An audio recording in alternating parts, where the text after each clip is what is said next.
frères et sœurs, merci à Madame Emeroua pour ton message à l'adresse des femmes. Ce que je retiens et qui est en accord dans la droite ligne de ce dont nous allons parler aujourd'hui, c'est que femmes, maman, vous devez être les piliers non seulement de votre famille, mais de votre grande famille. Et on peut donc dire qu'une maman n'est pas seulement la maman des enfants, c'est la maman de toute la famille. Et qu'est-ce qui caractérise une maman? C'est la protection de sa famille, la protection de ses enfants.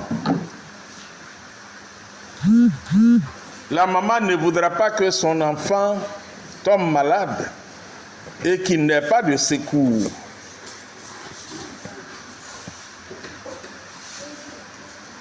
La maman est toujours préoccupée par le développement de son enfant, la sécurité de son enfant, l'alimentation de son enfant.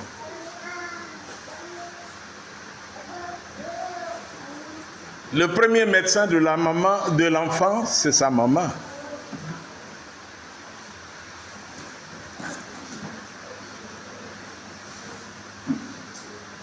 Quand l'enfant doit sortir, maman est à ses petits soins pour l'habiller,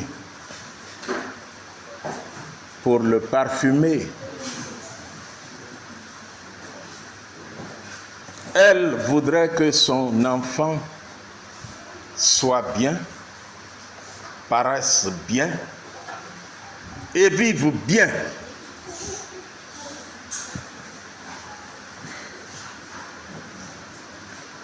Mais comme je dis,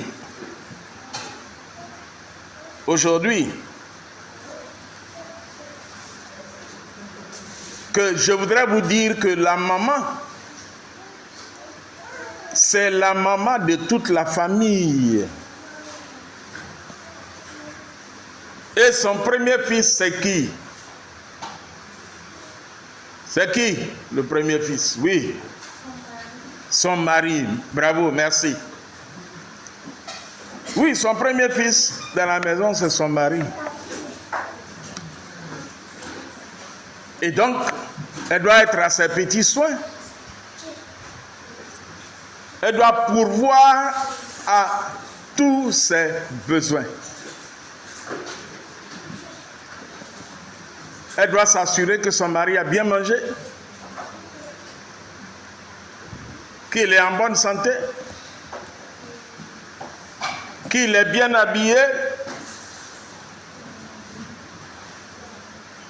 qu'il n'a pas mis sa chaussure de gauche à droite et la chaussure de droite à gauche avant qu'il ne sorte.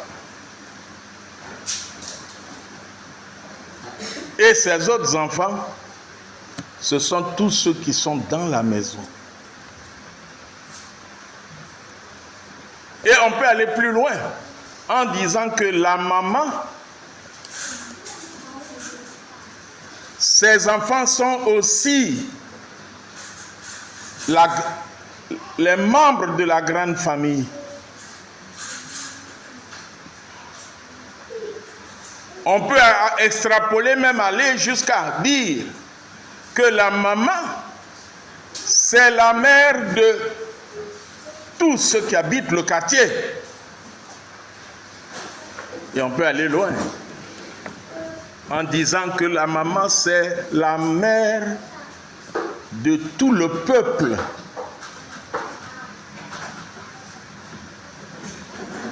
Et nous allons voir pourquoi la maman doit être la maman de toute la famille. Et nous allons prendre l'exemple de Esther, dans le livre d'Esther, que je vous encourage à lire entièrement. Je vous ferai un résumé. Esther, c'est qui? Étymologiquement, le mot Esther, c'est un mot latin. Lui-même est tiré de l'hébreu. Un mot en hébreu que je ne peux pas vous lire parce que je ne sais pas lire l'hébreu, mais qui veut dire astre. Donc les astres. Et ce dernier mot hébreu, qui veut dire astre, lui-même est sorti d'un mot perse qui est stéra, qui veut dire étoile. Donc on peut dire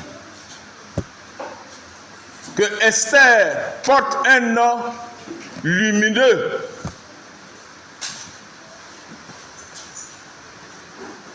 Esther est donc une étoile. Et on verra plus loin que c'est pas faux.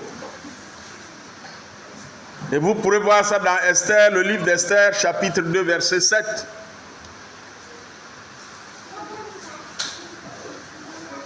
Esther s'appelait Hadassah.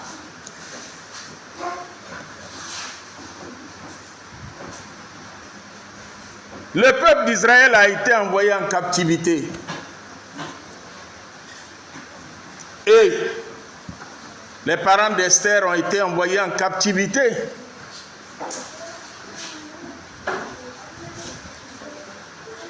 Et un jour, le roi Cyrus, sa femme l'a déçu. Il a organisé une grande fête et il a dit à sa femme de venir s'asseoir à côté de lui.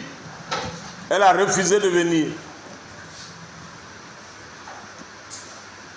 Et ses conseillers et les princes lui ont dit: Monsieur le roi, il faut que tu te trouves une autre femme. Et lorsque le roi a cherché une nouvelle femme, écoutez bien, Esther se cachait parce qu'elle ne voulait pas aller vivre dans la cour royale. Vous savez que quand on devient président, bien qu'on devient roi, on est obligé de vivre dans un certain cadre. On va mettre un gars de corde à côté de toi. Il va t'accompagner partout où tu vas. Donc tu ne peux plus t'arrêter chez ta copine pour t'affairer un peu sur ce qui se passe dans le quartier. Elle ne voulait pas qu'on la prenne, pas pour devenir reine pour l'instant, mais pour vivre dans la cour du roi. Elle ne voulait pas être parmi les filles sélectionnées. Mais elle a été forcée avec d'autres filles de partir chez le roi, dans la cour royale. Mais Esther était très belle. Elle avait une très grande beauté. Et sa beauté a fait qu'elle a été remarquée. Après avoir passé un an dans le harem, c'est-à-dire la cour royale, elle a réussi à cacher le fait qu'elle est juive.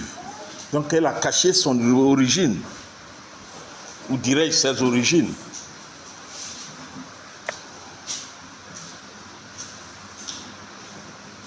Mais le roi l'a choisie parmi toutes les filles qui ont été sélectionnées.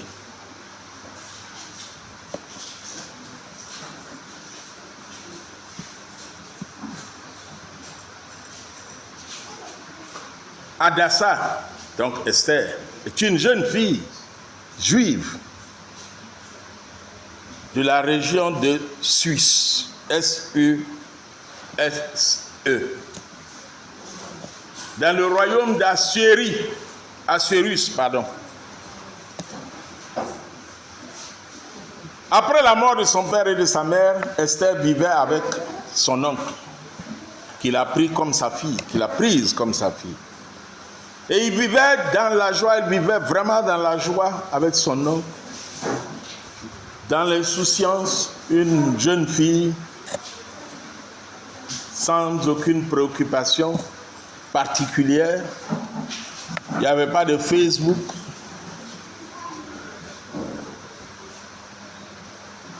Une jeune fille innocente qui ne cherchait pas garçon à gauche, à droite.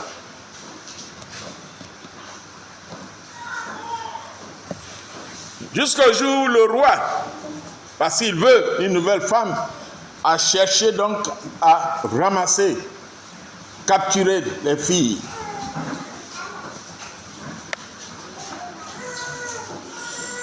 Elle a fait partie donc des filles qui ont été sélectionnées et amenées chez le roi. Et un an plus tard, sa vie a été bouleversée, complètement changée. Elle a été couronnée reine.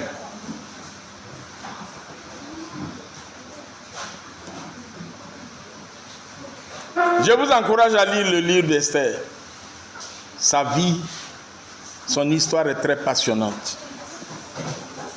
Alors nous allons essayer de voir en quoi est-ce que Esther est une mère que nous devons prendre comme exemple. Je vous ai dit tantôt, on a l'habitude quand on dit c'est la fête des mères, oui c'est la fête où les enfants doivent faire des cadeaux aux mamans. Mais quand vous regardez, ce ne sont pas seulement les enfants qui font des cadeaux aux mamans.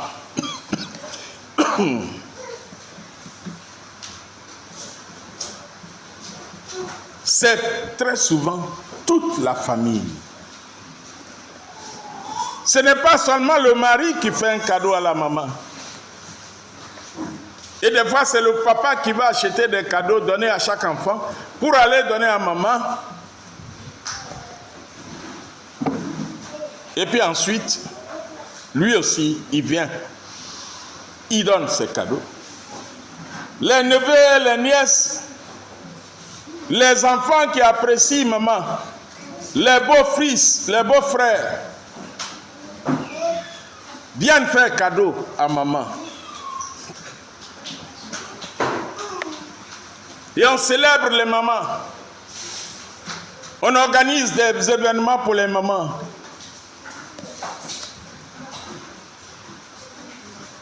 Mais quand on regarde la maman, très souvent, tout ce qu'elle sait, c'est qu'elle est la maman de ses enfants, à elle. Et aujourd'hui, je vous dis, la maman n'est pas et ne doit pas être que la maman de ses enfants. Sa réflexion doit aller au-delà de ses enfants.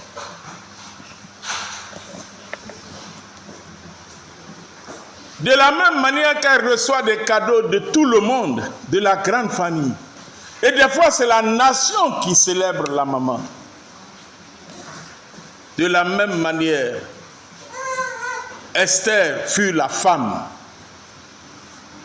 du roi, mais dans son attitude, on retrouve la maman, ce que la maman doit être, la vraie maman, la maman des enfants, la maman du mari, la maman des neveux, la maman des petits frères et des grands frères, la maman des oncles et des tantes,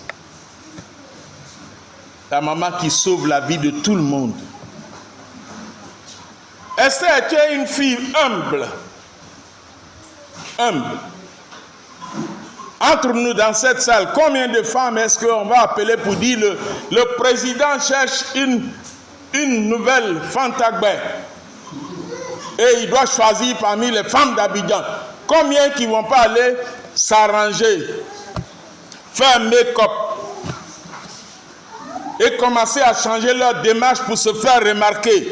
Dites-moi. Mais Esther a préféré se cacher.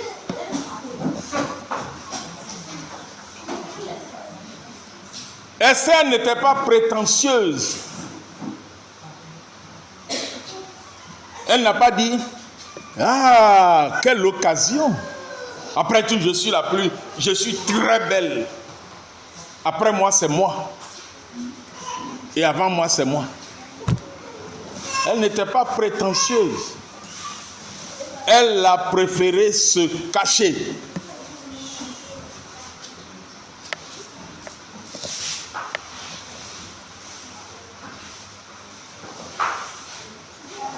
Et malgré qu'elle se cachait, son bon caractère a été découvert.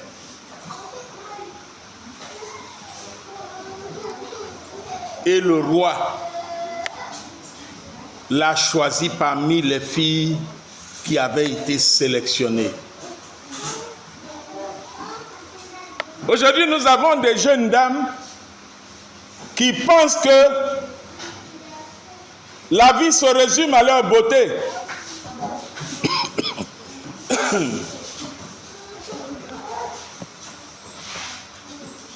Or, la beauté, là, elle est éphémère. La beauté d'une femme, c'est comme une fleur. Vous regardez la fleur, aujourd'hui, elle est belle. Mais quand le soleil passe dessus, elle s'est fanée. Et donc, la jeune fille, Esther, elle était pas prétentieuse du tout. Et elle était humble et respectueuse. Mais quand le roi a fini par la prendre comme femme, contrairement à l'ancienne femme du roi, elle était soumise. Et il a écrit dans le livre d'Esther qu'elle obéit au roi et à ses caprices, sans rechigner. C'est-à-dire qu'elle obéissait au roi, elle ne discutait pas avec lui, elle ne bafouait pas son autorité.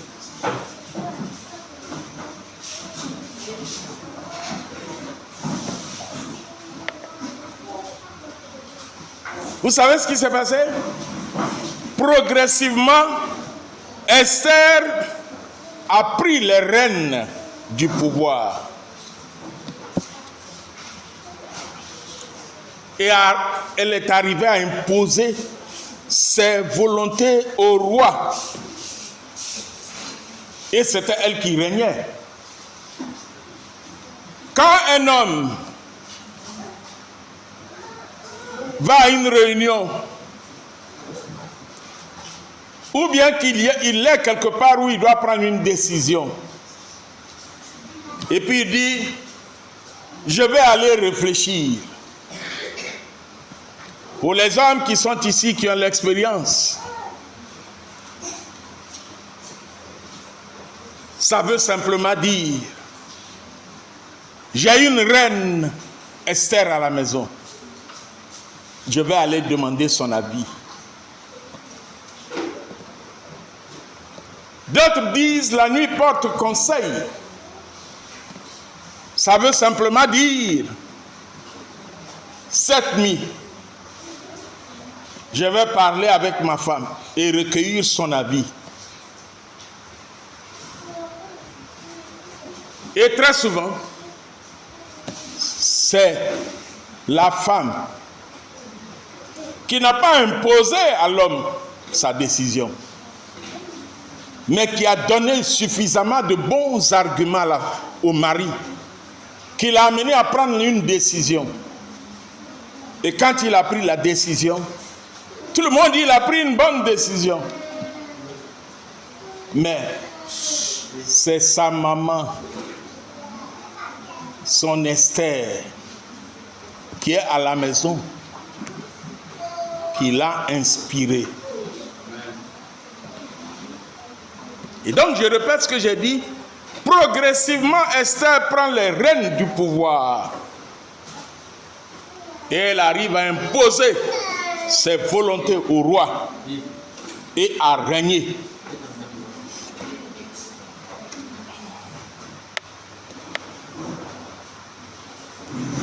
Esther a fait preuve d'une grande bonté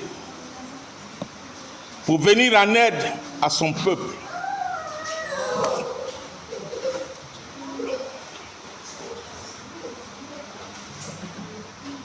La bonne maman, ce n'est pas celle qui, quand elle a eu beaucoup d'argent, on ne peut plus lui adresser la parole dans le quartier. Ce n'est pas celle qui s'occupe que de ses enfants.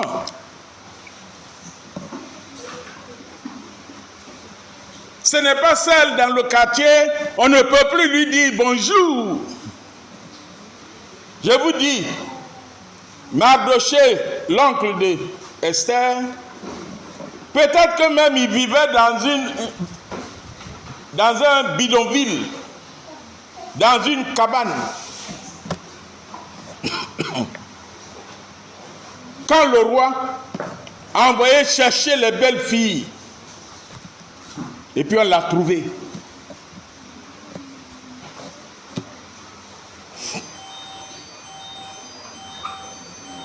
On l'a trouvée.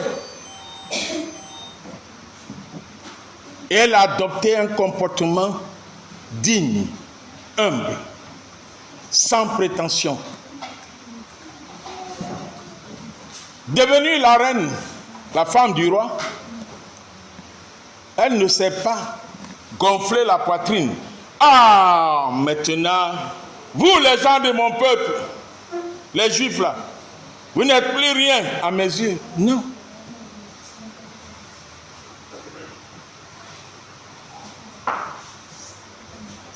Elle est restée humble. Et elle a gardé une bonté qu'on ne peut pas mesurer à l'endroit de son peuple. Je suis devenu reine, c'est vrai, je suis en haut. Mais mon peuple, sachez que on est ensemble.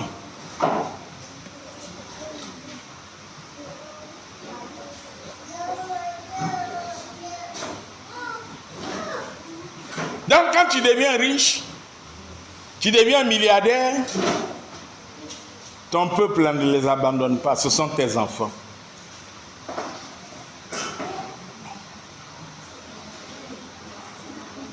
Quand tu deviens riche, tes cousins, tes cousines, tes nièces, ne les abandonne pas. Tu es maman. Tes enfants là, ce ne sont pas seulement ceux que toi tu as mis au monde. Parce qu'il y a des femmes qui n'ont pas fait d'enfants, mais qui ont beaucoup d'enfants autour d'elles. Et ce sont ces enfants-là dont elle s'est occupée, qui lui donnent le bonheur et la joie de vivre. Et j'en connais une. Si elle dit tout de suite, j'ai un souci, vous allez voir des gens qu'elle n'a pas mis au monde, à gauche, à droite, qui vont venir l'assister. Elle aura même plus que ceux qui ont fait des enfants.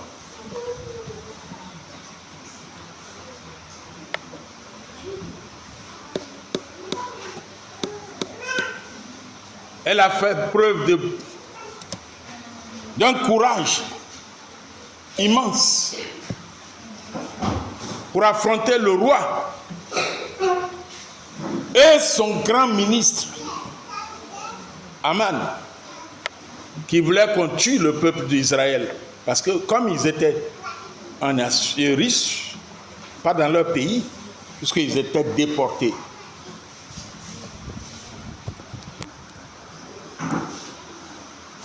Elle a eu le courage d'aller parler avec le roi. Le monsieur qui voulait qu'on les tue, on tue les juifs. Donc on aurait tué aussi son oncle. On aurait peut-être tué aussi ses cousins et autres. Elle qui cachait son origine a eu le courage d'aller et dire au roi, ton grand ministre, là, il veut faire tuer mon peuple. Elle aurait pu dire, moi je suis arrivé, je suis dans la cour du roi.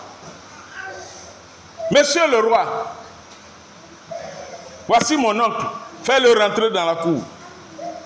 Mes cousins, fais-les rentrer dans la cour. Et puis si tu veux tuer tous les autres là, je m'en fous. Elle s'est comportée en vraie maman. Elle n'a pas pris le micro pour aller dire « Oh, je suis votre maman, je vais vous défendre ». Non. Elle est allée en douce.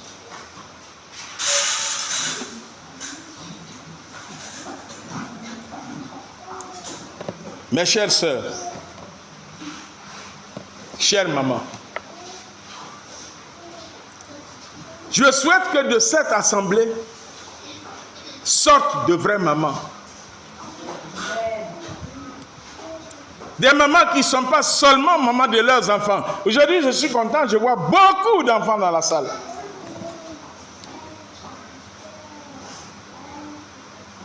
Je suis aussi sûr que ce ne sont pas tous vos enfants à vous.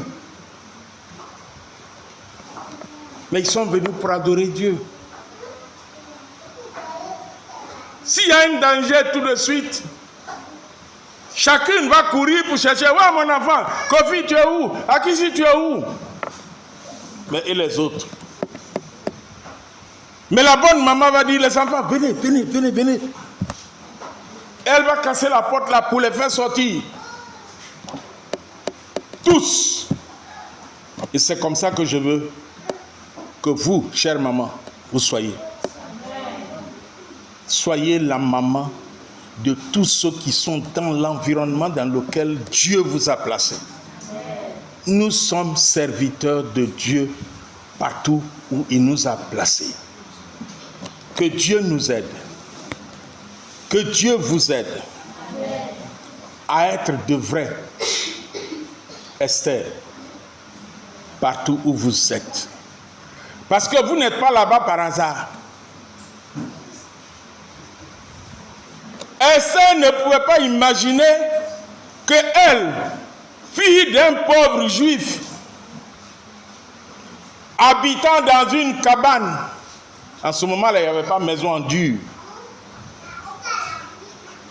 qu'elle allait avoir le privilège de devenir la femme du grand roi. Elle n'a jamais rêvé ça.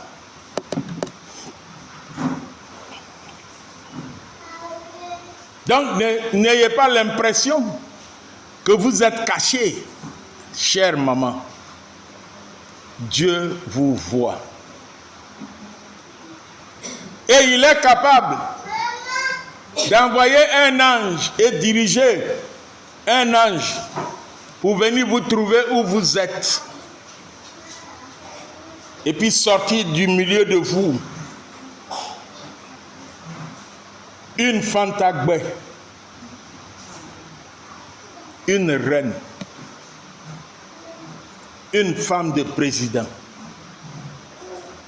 Il est capable de le faire. Quand vous serez sur le toit de la nation, quand vous serez les reines ou la reine, ou la femme du grand ministre, n'oubliez pas le peuple avec qui vous priez dans cette salle. Vous êtes aussi leur maman. La manière dont vous allez vous occuper de vos enfants, et je termine sur ça, la manière dont vous allez vous occuper de vos propres enfants, sachez que vous avez des grands enfants qui sont même plus âgés que vous. Commençant par votre propre mari, vos neveux, vos oncles, vos beaux-frères, vos beaux-pères, tout cela, ce sont aussi vos enfants. La manière dont vous allez vous occuper de vos enfants, occupez-vous aussi d'eux. Partagez votre amour de mère. Il faut que nous sentions, quand on vous rencontre, que nous sommes en train de rencontrer une maman. Que Dieu nous bénisse.